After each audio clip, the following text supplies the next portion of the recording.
सद्गुरुदेव नमः।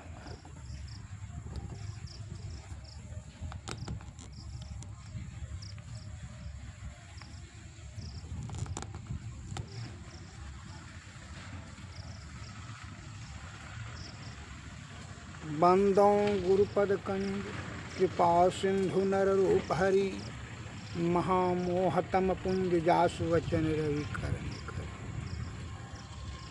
भक्तगणों को तथा धर्म अनुरागियों को मेरा हार्दिक नमन।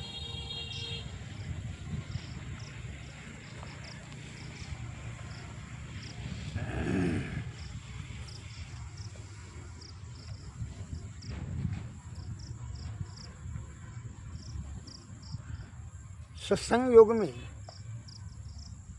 संत वाणी में आया है ध्यानम ध्यानम इति हृदयानम शून्यगतम मनः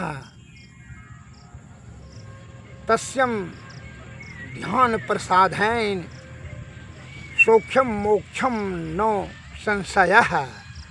अर्थात ध्यान को ध्यान नहीं कहते हैं, शून्यगत मन को ही ध्यान कहते हैं। उसी ध्यान की प्रीति के द्वारा ही सुख और मोक्ष लाभ की प्राप्ति होती है। इसमें जरा भी संदेह नहीं है। इसमें जो महावीर भगवान महावीर जी थे उनका भी प्रवचन में आया है कि जब मन वचन और शरीर के भोगों का निरोध कर आत्मा श्लेषी शैलवत अचल अकंप अवस्था पाती है तो पूर्ण रूप से स्पंदन रहित हो जाती है। तब सब कर्मों को क्षय कर सर्वथा मल रहित होकर सिद्धि अर्थात मुक्ति को प्राप्त होती है। अर्थात साधारण अगर भाषा में कहा जाए कि मन कर्म पाप संताप लय जब अनहद नाद में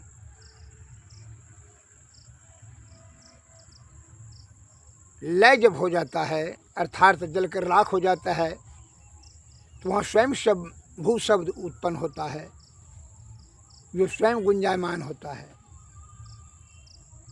तब आप समझ लीजिए ब्रह्म की ओर यह जीवात्मा बढ़ने लगा। अब वह मुक्ति का मार्ग पर चला जाएगा अर्थात मुक्ति प्राप्त करने में सामर्थ्यवान हो गया है। इसलिए हमारे सदगुरु महाराज स्वामी महर्षि मेरी परमदास जी के वाणी में आया है कि कहीं इधर उधर खोजने का जरूरत नहीं है। ईश्वर वो तो आपके अंदर में ही बैठा है, वो आपके अंदर में ही है। ईश्वर किस प्रकार है आपके अंदर में जानते हैं? जैसे अमीर लोगों की बेटी पुतहू पर्दा के अंदर में रहती है, वह सबको देखती है, पूरे संसार को देख रही है लेकिन उसको संसार नहीं देख सकती है, वह पर्दा के अंदर में है। उसी प्रकार ईश्वर सबको देख रही है लेकिन ईश्वर को देखने के लिए पर्दा के अंदर जाना होगा। तो पर्दा क्या है? यही विषय है। लोभ मोह अहंकार तृष्णा भय क्रोध ईर्ष्या ये फाटक है, वह इसे फाटक के भीतर में है। इसके फाटक को तो कौन बताएंगे? वहाँ का दीवाने ना सिपाही ना कि भाई चलिए ये फाटक से ऐसे खोल करके वहाँ जाइए तब रानी से भेंट होगा, साक्षात्कार होगी। उसी प्रकार जब सद्गुरु की कृपा हो जाएगा तब उन्होंने युक्ति बताएंगे कि परब्रह्म के तक पहुँचने के लिए क्या क्या विधि है। 10वां दरवाजे से होकर भ्रकुटी से माध्यम से बिंदु के माध्यम से जो है तब मंडल से जो है ज्योति मंडल, ज्योति से अनहद नाद में और तब जो है शब्द मंडल, तब सार शब्द, तब निशब्द, तब परब्रह्म उन्होंने बताएंगे युक्ति। अतः माया का भी गति किस प्रकार है? ईश्वर में माया है लेकिन जैसे विषधर सांप के मुंह में बिख है, लेकिन वह विख उस पर संव्याप्त नहीं होता है, लागू उस पर नहीं होता है। अगर लागू होता तो सांपे मर जाता। उसी प्रकार ईश्वर में ही भी माया है, लेकिन कैसे? वह सांप के समान, जैसे सांप के मुख में विष है लेकिन उस पर विष का कोई असर नहीं पड़ता है, उसी प्रकार माया ईश्वर के अधीन में है लेकिन माया का उस पर कोई प्रभाव नहीं पड़ता है। वह माया से जो है यह दरवाज़ा खड़ा किया है जो कि और अन्य प्राणी उनके पास सन्निकट यथाशीघ्र नहीं पहुंच पाए, इसीलिए उन्होंने यह दरवाज़ा लगाया है। लोभ मोह मद अहंकार तृष्णा भय क्रोध ईर्षा रूप रस गंध शब्द स्पर्श, यह जो है ये सब जो है ना ये दरवाज़ा है। वहाँ तक वहाँ पहुँचने के लिए जो है 10वां दरवाज़ा से जाना होगा। कहे ये गुरु महाराज की कृपा से ही इस बात की आपको युक्ति मिलेगी और युक्ति से ही तब भक्ति, भक्ति से तब मुक्ति मिले। इसलिए हमारे गुरु महाराज के वाणी में आया है, निज तन में खोज सज्जन बाहर न खोजना, निज तन में खोज सज्जन बाहर न खोजना, अपने ही घट में है हरि अपने में खोजना, निज तन में खोज सज्जन बाहर न खोजना। दो नैन नजर जोड़ के एक नोक बना के अंतर में देख सुन सुन अंतर में खोजना, निज तन में खोज सजन बाहर न खोजना। तिले द्वार तक के सीधे सूरत को खींच ला, तिल द्वार के तक के सीधे सूरत को खींच कर के ला, अनहद धुनों को सुन सुन चढ़ चढ़ के खोजना, अपने ही घट में हरि है अपने में खोजना। बजती है 5 नौबतें सुन एक एक को, प्रीत के एक पे चढ़ी जाए के निज नाह खोजना, अपने ही घट में हरि है अपने में खोजना। 5 बजे धुर धर से जहों आप विराजे, गुरु की कृपा से मैं ही तह पहुँची खोजना, अपने ही घट में हरि है अपने में खोजना, निज तन में खोज सजन बाहर न खोजना, अपने ही घट में हरि है अपने में खोजना। अर्थात अपने ही अंदर में बोल रहे हैं हरि है, उनको अपने में अंदर खोजो, बाहर खोजने की इधर उधर भटक करके मृग तृष्णा के भांति अपने समय को व्यर्थ में न गंवावे। जो भी जड़ी बहुत बड़ी जटिल समस्याएं हो, इसलिए कहते हैं everything melts before that internal radiance. जो प्रबल जिज्ञासु हैं उनकी सभी समस्याओं के समाधान अंतःकरण इंद्रियां में हो जाती है।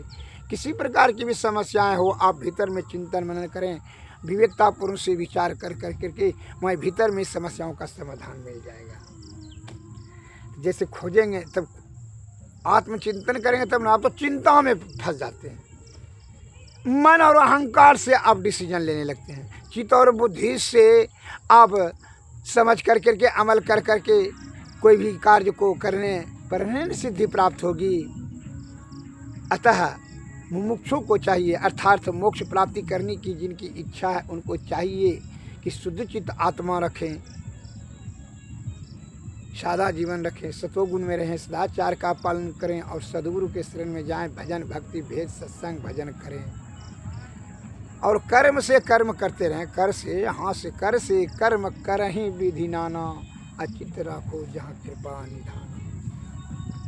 ये सभी गुणार्थ को शब्द की गंभीरता को समझें। इसीलिए कहता है संतों के जो बात को बूझे उसे तीनों लोक सूझे। आदि विद्वान ज्ञानी ध्यानी मुनि महात्माओं संतों ने कहा है हम लोगों को कि भाई यह सप्तऋषि पर विजय प्राप्त कर करके आप वह अलौकिक अर्थात जीवात्मा को परब्रह्म मिलाने में सक्षम हो जाएंगे। सप्तऋषि क्या है? यह 5 ज्ञान इंद्रियां और 2 अंतःकरण इंद्रियां, मन और अहंकार और 5 दुस्सात रूप रस गंध शब्द स्पर्श। यह सातों पर विजय प्राप्त करके ही तब जो है आप ब्रह्म की ओर बढ़ सकते हैं। तब बुद्धि और चित्त आपका काम करने लगेगा, तभी आपका ब्रह्म की ओर अग्रसर हो जाएगा। सदगुरु की कृपा से ही सदगुरु के शरण में जाना परम आवश्यक है। एक लघु कथा मैं बता रहा हूँ कि क्या आप विषय के आसक्त में होकर करके आपका सही बुद्धि जो है क्षोभित हो गया है, अतः उससे आप बच नहीं पाए हैं। बुद्धि और चित्त से कार्य नहीं करके जो मन और अहंकार से आयुक्त होकर के विषय मस्तिष्क में रखते हुए आप विचार करने लगते हैं, उसका दुर्गति हो जाता है। एक सेठ जी कमा करके बहुत पैसा जमा कर लिए थे, फिर भी उसको संतोष नहीं था, बड़ी उदास रहता था, बड़ा तृष्णा में अशांत दिमाग रहता था, बेचैन रहता था। एक दिन जो है एक महात्मा जी उनके पास पहुँचे तो भिक्षाटन के लिए भाई, तो कहा सेठ जी ने कहा कि भाई अपने दुखड़ा सुनाया कि हमको इतना धन रहने के तत्पश्चात भी बहुत हम दुखी हैं, बड़ा उदास हैं, बड़ा अशांत है, हमको शांति मिलबे नहीं करता है, नींदो रात को नहीं लगता है। हम सोचते हैं कि जो है ना ये 7वीं पीढ़ी तक तो है पैसा हम जमा कर सकें, अब 8वां पीढ़ी क्या खाएगा। हम तो सोच रहे हैं वैद्य जी जो है महात्मा जी कि किस प्रकार जो है और धन जमा करें। तो ठीक है, तो और धन की चाहत है तो हम तो बता देते हैं, बहुत खजाने मिल जाएगा, चल के बता दीजिए। बड़ा खुश हुआ, तो हाँ ठीक है बता देते।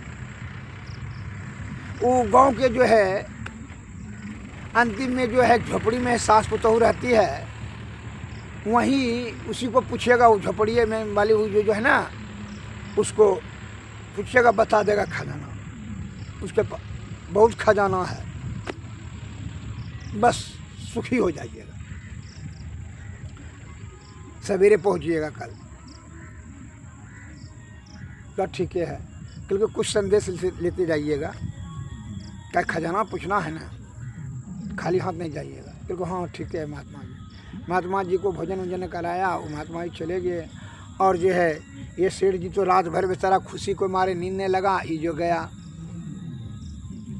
और सवेरे उठ कर करके वहाँ जो है दाल और चावल 10 किलो चावल 5 किलो दाल सब्जी इत्यादि लेकर गया उस बूढ़ी के यहाँ, जो विधवा थी, सास पुतोहू रहती थी झोपड़ी में। बोला प्रणाम माता जी, प्रणाम। कर हाँ प्रणाम प्रणाम, क्या बात है बोलिए। तो जो है ये दाल चावल लाए हैं और सब्जी लाए हैं, आज कुछ रुपये है। तो कहते हाँ क्या किस लिए, क्योंकि आपको देने के लिए। नहीं क्योंकि क्या क्या जरूरी है आपको, हमने मांगा आपसे तो नहीं। तो हम सोचे कि झोपड़ी में जो है जो खाने पीने का अभाव होगा, तो इसीलिए हम ये नगर का बड़ा सेठ है धनवान, क्योंकि धनवान है तो इससे क्या संतोष है नहीं आपको। 7 पीढ़ी के बारे में धन जमा कर जाए और 8वां पीढ़ी सोच रहे हैं जमा कर दें, क्या क्या खोज निकला है। ये जो लालच दिखवाने के लिए आए हैं 10 किलो चावल 5 किलो दाल, क्या चीज़ पर निकले हैं, खजाना। अरे संतोष रूपी खजाना लेते जाओ इसको। डांट करके जो है बूढ़ी बोली लेके ले जो भगो, कल क्या खाएगी, कल को उसके बारे में तुम ही सोचते हो। ये तुम सोचना तुम्हारे काम है, ये काम तो सोचने का ईश्वर का काम है। हम अपना कर्तव्य कर रहे हैं, रात का भोजन का कल का जो भोजन व्यवस्था परम पिता परमेश्वर करेंगे। तुम्हारे से रहते है शाही में थोड़ी है बेचैन, मन की चंचलताई को रोकने से आते लालच, दूसरे को भी लालच यहाँ लालची बनाने के लिए भागो यहाँ से। उसकी पुतोहू ने भी कहा ठीक है, तो कहते हैं आप भगे यहाँ से लेकर के ले चार। अपना संतोष नहीं है, आप सुखी नहीं है, दूसरे को सुखी होना चाहते हैं। संतोष रूपी खजाना को मन में बैठाइए, त्याग शक्ति को बढ़ाइए, तभी आप सुखी रहेंगे। इस तरह से उसको झटका लगा तो वो ज्ञान का पट खुला और तब उसको जो है समझ में आया कि सही बात है, संतोषम परम सुखम, संतोष से ही परम सुख की प्राप्ति होती है। अतः इस बात से समझ लेना चाहिए कि हर मनुष्य को कि असंतोषी कभी सुखी नहीं हो सकता है और संतोषी कभी दुखी नहीं हो सकता है। वस्तु की विलासिताएं नहीं बढ़ाना चाहिए, सीमित साधन से ही कार्य और संतोषपूर्वक जीवन यापन करना चाहिए। शुद्ध चित्त आत्मा से सत्संग भजन करें और सद्गुरु के शरण में रहें, सदाचार का पालन करें, सतोगुण में रहें, तभी आपका लौकिक और अलौकिक से कल्याण हो। सद्गुरुवे नमः। नमस्कार।